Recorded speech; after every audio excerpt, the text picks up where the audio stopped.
Man, you have an ego. Actually, we all do. Sometimes we can control it a little bit better than others. What I'm talking about here is you were just ghosted by a prospect. Maybe you've never spoken to him, maybe you have spoken to him and you thought you built great rapport. And then you're calling them back and you know that they're ghosting you. You know that they're swiping their phone and sending you to voicemail.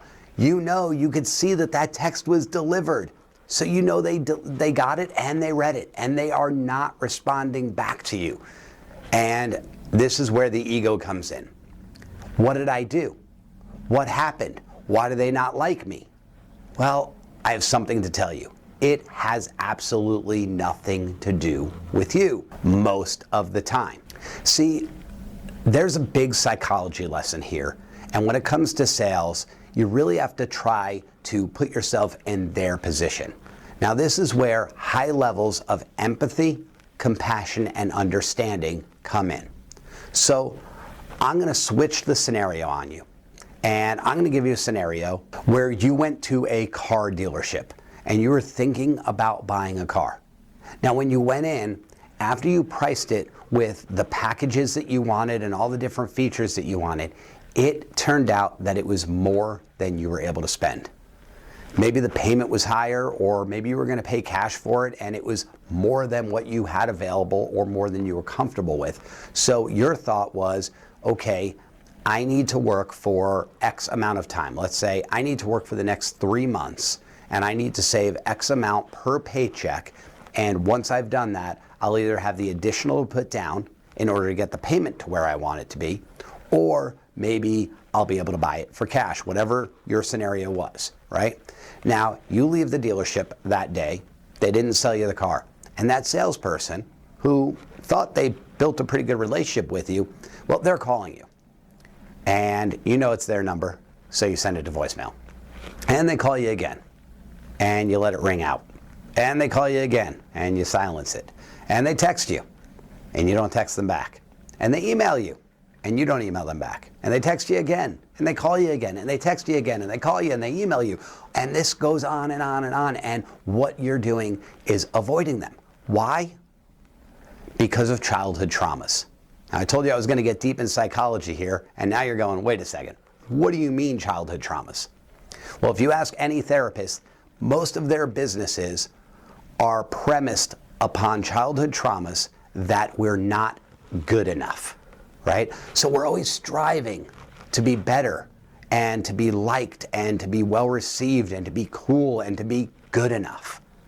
And that childhood trauma rears its ugly head. Now, how? Again, I haven't connected the dots here.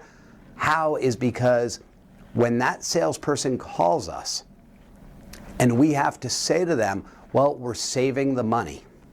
We came in prematurely and we thought that we were going to want to buy this car, and we still do want to buy this car, but it's going to cost more than we expected it to. And well, we don't have that additional discretionary money to spend right now. And where does that put us? That puts us in a state of embarrassment. And why does that put us in a state of embarrassment? Is because, as Charles Cooley, the American sociologist, said in 1903, I am not who I think I am. I am not who you think I am. I am who I think you think I am. So we're getting deep in psychology here because we're actually throwing the scenario that what we believe somebody else perceives us to be is who we are. That's not even what they perceive us to be.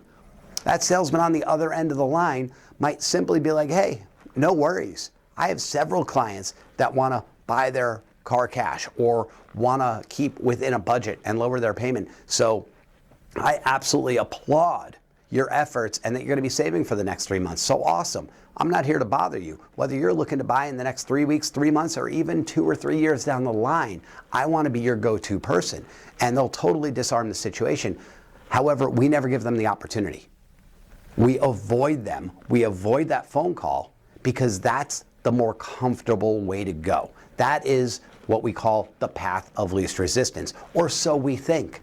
Meanwhile, what we might be sacrificing is their advice, their knowledge, because maybe there was an incentive that came in and that's what they were calling us about. We're trying to save another $5,000. However, it was the end of the year and there was actually a $6,000 end of year incentive, and we avoided their phone call because it felt better, because we want to be good enough, and we're embarrassed that we have to admit that maybe we weren't as good as they thought we were, and that's going to change their perception of us, or so we think.